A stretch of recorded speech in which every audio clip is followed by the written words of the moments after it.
시청자 여러분 안녕하십니까. 8월 22일 고영신의 시사논평 전해드리겠습니다. 시청자 여러분, 선거법 위반과 이중교사 혐의 1심 선고를 앞둔 이재명 민주당 대표가 사법부 달래기에 나선 모양입니다. 달래기보다는 정확히는 입법 거래를 통한 회유에 나섰다고 봐야겠지요. 이미 고영신 TV에서 방송해 드린 대로 대표 연임에 성공한 이재명 대표는 임기를 시작하자마자 지도부를 동원해서 사법부를 압박하고 나섰습니다. 사성장군 출신인 김병주 최고위원은 없는 죄 만들면 재판부가 국민적 저항을 받을 것이다. 현명한 판단을 하라고 주문을 했고요. 이현주 최고위원도 정확한 증거 없이 유죄 판결을 하면 심각한 국민적 저항에 부딪힐 것이라면서 노골적으로 사법부를 겁박하고 나섰습니다.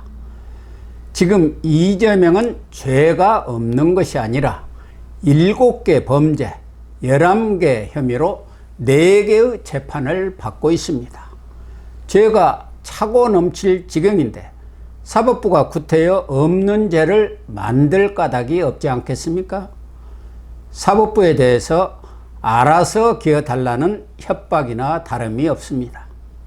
김병주, 이현주 두 사람은 법조인 출신이 아니니까 터무니없는 주장을 한다고 치더라도 오선 의원이자 친명 좌장으로 불리는 정성호 의원은 명색이 변호사 출신인데 이 대표의 무죄를 확신한다면서 이재명 수사재판은 정적 제거를 위한 탄압이라고 목소리를 높이고 있습니다.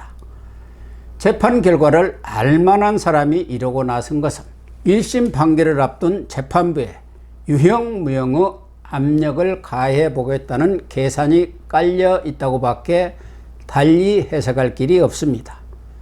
그렇게 무죄를 확신한다면 빨리 재판을 받아서 무죄 판결을 받으면 이재명 대선 가도는 탄탄대로가 열릴 것입니다.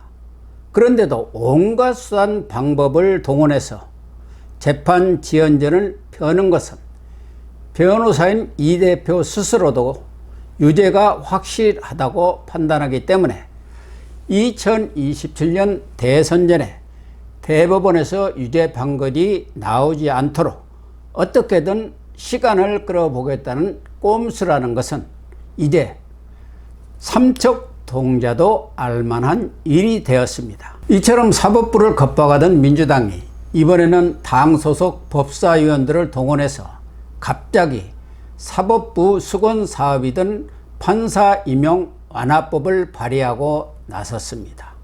판사가 되기 위해 필요한 재산의 법적 경력을 10년 이상에서 5년 이상으로 완화하는 내용의 법안입니다. 법안 자체로는 정말 꼭 필요한 법안입니다. 판사 인력 부족으로 재판 지연 문제가 정치 사회적 이슈가 되고 있는 상황에서 사법부 입장에서는 쌍수를 들어 환영할 일입니다. 판사 수를 늘리는 판사정원법 개정안과 함께 사법부의 오랜 현안이 되어 왔습니다. 현행 법원 조직법은 10년 이상의 경력을 쌓은 검사, 변호사 중에서 판사를 뽑는 것을 원칙으로 하고 있습니다. 과거에는 사법시험에 합격한 사법연수원 졸업생 중에서 대체로 성적이 10% 이내에 드는 우수한 사람을 곧바로 판사로 임용을 했었는데요. 충분한 사회적 경험과 경륜이 없는 판사들이 재판을 하는 데서 오는 부작용을 줄여 사법부에 대한 신뢰를 높이자는 취지로 검사 또는 변호사로서 10년 이상 법조 경력을 쌓은 사람을 판사로 임명하는 제도가 지난 2021년부터 도입이 되었습니다. 그러나 법조 경력이 길어질수록 로펌 등에 자리 잡은 유능한 변호사들을 법원에 데려오기가 힘들어졌습니다. 로펌에서 10년 정도 일하면 엄청난 보수를 받는데 이를 희생하면서 판사로 오려는 사람이 별로 없기 때문입니다. 판사로서의 명예와 자존감이 과거에 비해 현저히 떨어진 것도 한 원인이지요. 그러다 보니 법관의 평균 연령이 2013년 39.9세였는데요. 2023년에는 44.6세로 높아져 재판 지연의 중요한 요인이 되어 왔습니다. 이런 사정을 감안할 때 민주당이 판사 임용 완화법을 발의한 것을 두고 이의를 제기할 까닭은 없습니다.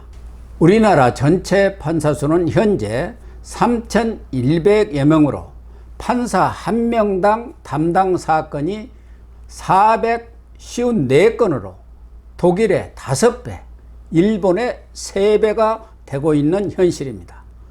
당연히 재판이 지연될 수밖에 없지요.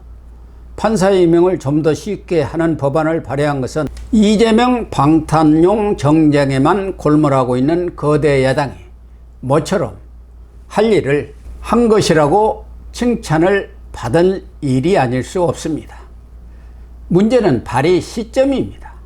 이재명 1심 선고를 코앞에 두고 사법부 수건 법안을 처리하겠다고 나선 민주당의 속내가 무엇이냐는 것이죠. 이재명 방탄의 최선봉 역할을 맡고 있는 철험의 출신 김용민 의원이 대표 발의하고 김성원, 이성윤, 이건태, 전현희, 장경태 의원 등 강성 의원들이 공동 발의자로 이름을 올렸는데요. 한편에서는 사법부를 겁박하고 또 다른 한편에서는 사법부를 회유하는 채찍과 당근 전략을 구사하는 것이 아니냐는 게 법조계 안팎에서 나오고 있는 의심의 눈초리입니다.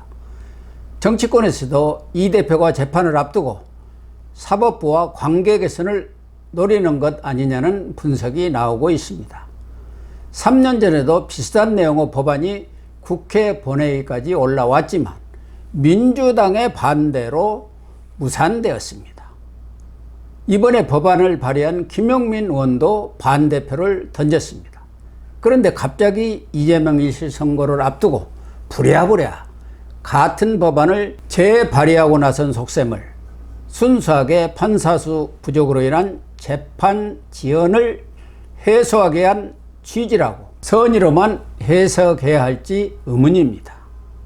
말이 관계 개선이지 1심 선고에서 무슨 수를 쓰든 무죄 또는 타격이 별로 없는 가벼운 형량을 받아야 할 이재명 입장에서는 일종의 변형된 재판 거래인 입법 거래를 시도하고 있는 것이 아니냐는 시각입니다.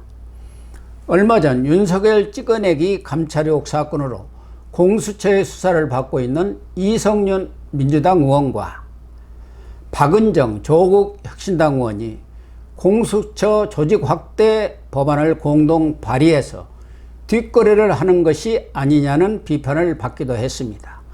이재명 대표는 대장동 비리의 주범인 김만배를 동원해서 당시 권순일 대법관을 움직여 2020년 다른 선거법 재판에서 무죄를 받아냈다는 의혹을 받고 있습니다. 물론 이번 법안 발의가 선거법과 이중교사 1심을 앞두고 있는 재판부와는 직접적인 관련이 없습니다. 독립된 재판부로서 법관의 양심과 법리에 따라서 판결을 하면 되는 것 아니냐고 말하기는 쉽지만 판사도 사법부 안팎의 여론을 무시할 수 없는 인간입니다. 더욱이 제1야당, 거대 야당의 대표이자 강력한 차기 대권주자인 이재명 대표 측이 벌이고 있는 유형무형의 압력과 영향을 완전히 외면하기는 어려울 것입니다. 그러나 이번 1심 판결은 어떻게 보면 나라의 운명을 좌우할 중차대한 의미를 지닌 판결이 아닐 수 없습니다. 1심 판결로 모든 것이 끝나는 것은 아니지만 현실적으로 1심 결과에 따라서 이재명의 운명은 물론 우리 정치권 판도에도 일대 변화를 몰고 올 것은 불문가지입니다.